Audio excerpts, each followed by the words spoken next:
Meio-dia e 42, 34 graus na Terra das Cataratas, e a gente continua a nossa roda de conversa agora falando de saúde mental. Quem está aqui é a psiquiatra Simone Radec. Boa tarde, Simone. Obrigada por estar aqui com a gente. Prazer. A Simone veio aqui para falar de obesidade, mas como a gente está nesse clima de pandemia, de decreto... A gente vai falar também. É que a Elisa acompanhou hoje cedo. Eu quero saber, Simone, como é que está a saúde mental do povo agora durante essa pandemia, porque já faz um ano aí que a gente está praticamente parado, né? Eu acho que nós não fomos feitos para ficar trancados em casa durante um ano todo. O ser humano é um ser social, a gente precisa interagir com outras pessoas, principalmente as crianças que estão em desenvolvimento, que estão perdendo uma fase, principalmente as menores, com 1 ou 2 anos, que elas deveriam estar convivendo com crianças da mesma idade. Os idosos que não podem ver a família, já tem várias limitações de saúde, limitações físicas, que não pode ser corrigido, por exemplo, em casa sozinho.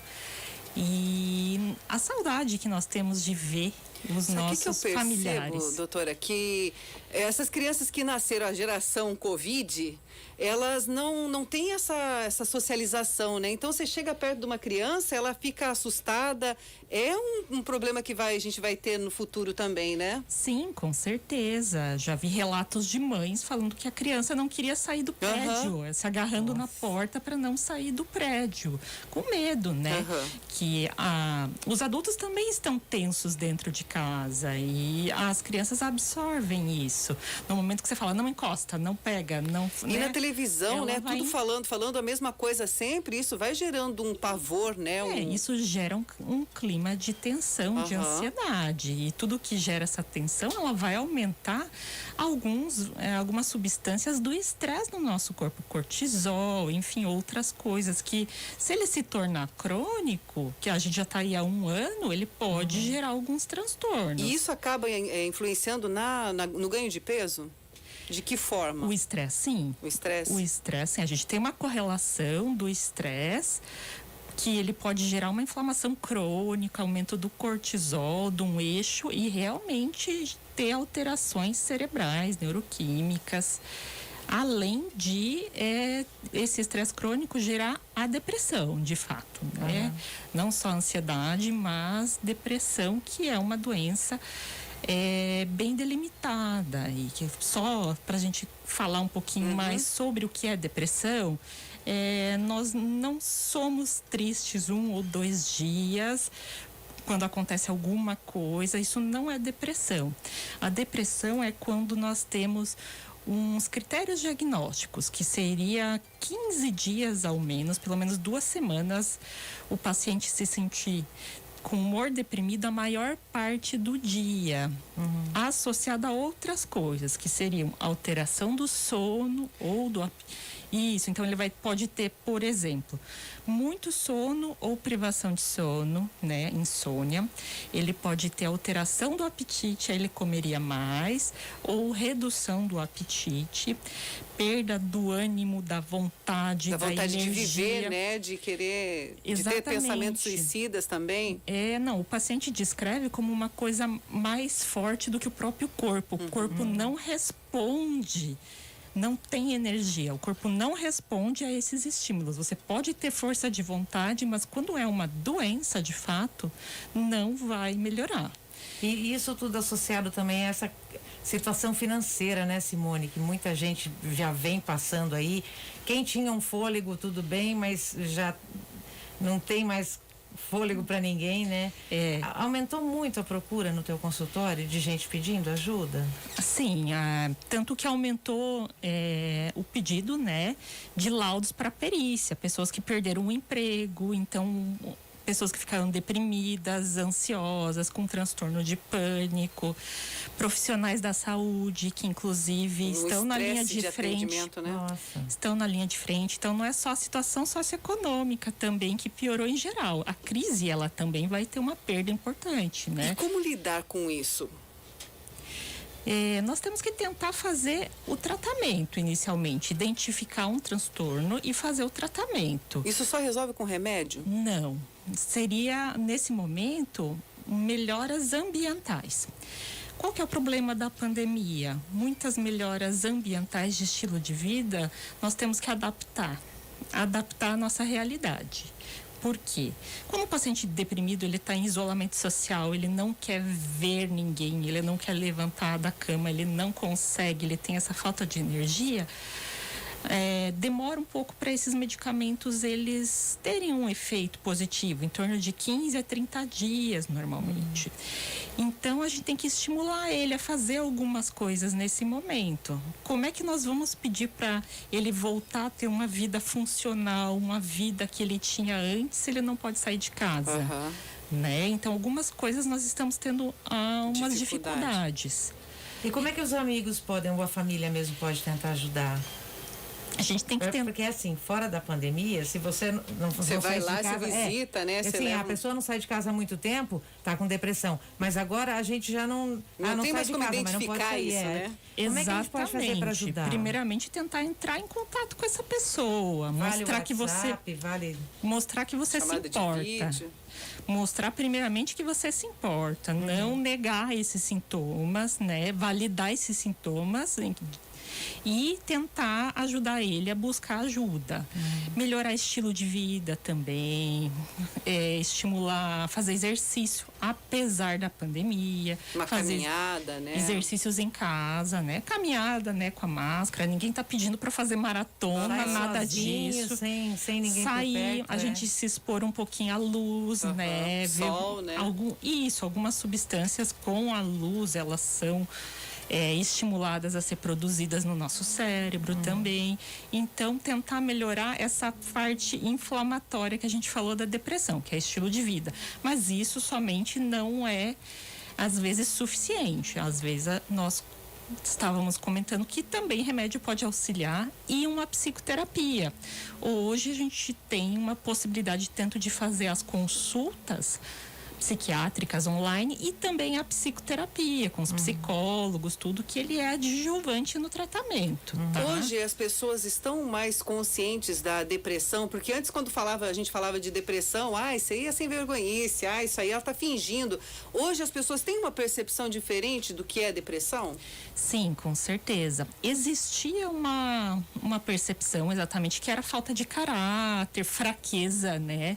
Fraqueza, essa pessoa ela é taxada como psiquiátrica, que toma remédios, enfim, mas isso está se tornando tão frequente e muitas pessoas... Eu acho que a pandemia até ajudou e um pouco. E não tem nem a ver com idade, né? Porque há crianças já depressivas, né? Isso, e eu acho que nós vamos ter mais ainda crianças com transtornos de ansiedade, principalmente, e essas alterações pelo isolamento, né? Crianças com ideação suicida, inclusive, né? Crianças a partir daí de 9 anos, 7 anos, já vi. Isso que eu ia te perguntar, a partir de que idade um pai pode procurar um psiquiatra para levar um filho, assim, para pedir ajuda? Qualquer idade. Quais os sintomas que a gente pode perceber, assim, não, meu filho está precisando de ajuda? O que pode despertar no pai, assim, sintomas que podem ser despertados no pai para que ele acenda a luzinha?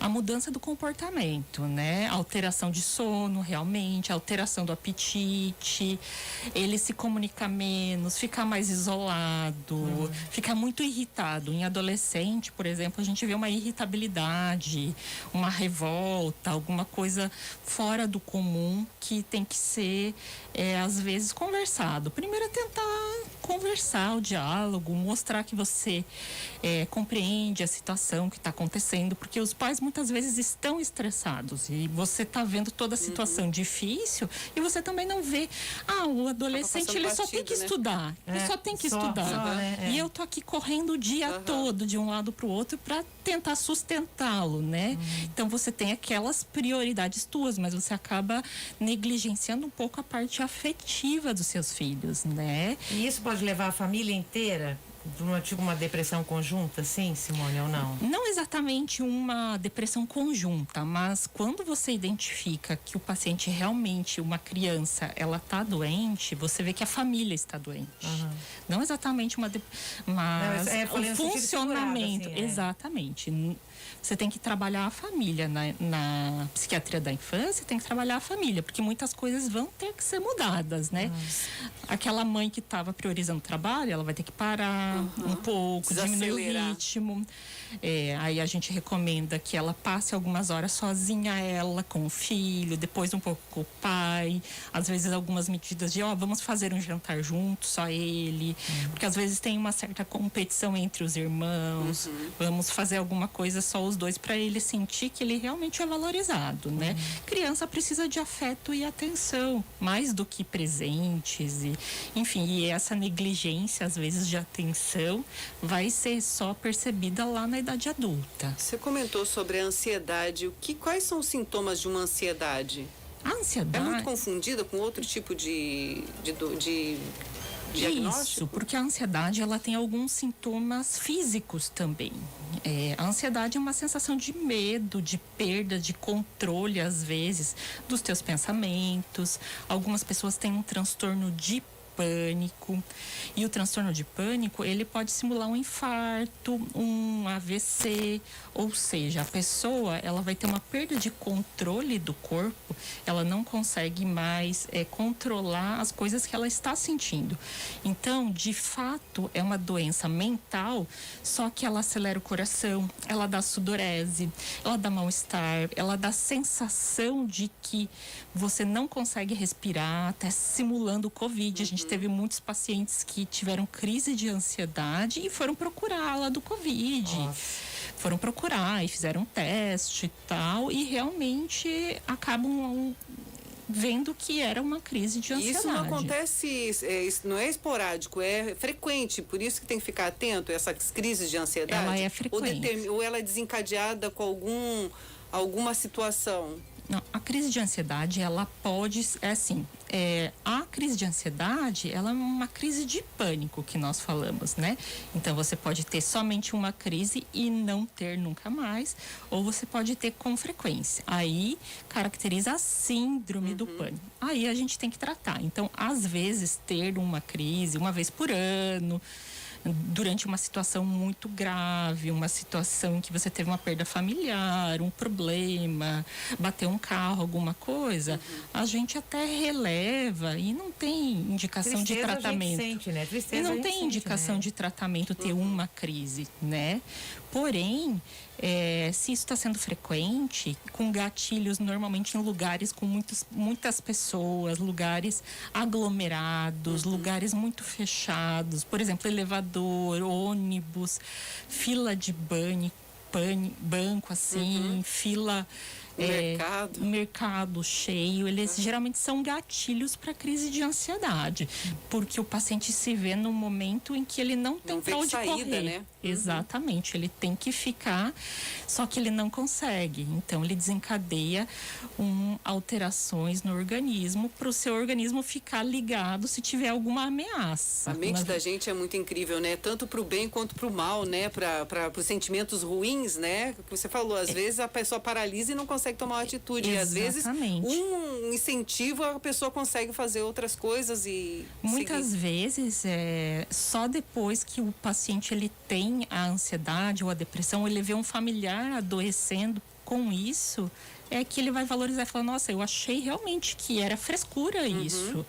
E não, de fato é uma doença mental, ela está na sua mente? Está na sua mente, mas o seu cérebro é muito complexo e ele vai gerar sintomas físicos, que você vai procurar um cardiologista, né? Com dor no peito. E é claro, muitas vezes você deve fazer um exame para descartar um hipertireoidismo, uma arritmia, alguma coisa mais grave. Que o diagnóstico psiquiátrico, ele é às vezes de exclusão mesmo. Depois que a gente excluiu tudo, você pensa que realmente é uma questão da sua mente. Meninas, tem papo aqui para umas 3, 4 horas de conversa.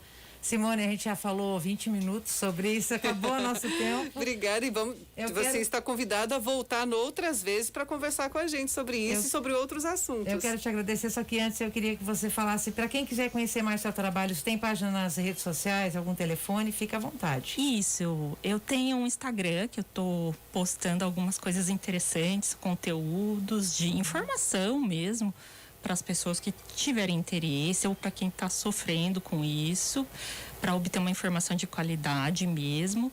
É @doutora Simone Radek, é DRA Simone Radek. RADECKI. Isso, exatamente. Aprendi. E lá tem os contatos do consultório, tudo, se alguém tiver interesse. Beleza, então, Simone, Muito obrigada pela sua Obrigada participação mesmo. aqui com a gente. E venha mais vezes, que nós vamos ter mais assunto ainda para falar, tá bom? Aí, galera, com os conselhos aí, com as orientações da doutora Simone Radek, a gente espera que vocês aproveitem o dia aí, cuidem da família, cuidem de vocês. E a gente vai cuidar do nosso estômago agora, né, Exatamente. Elisângela? E amanhã às 8 horas estaremos de volta aqui para trazer muita informação, diversão para vocês. Obrigadão pela companhia. Até amanhã às 8 toda manhã. Beijo. Tchau. Fui. O seu som. Te adoro em tudo.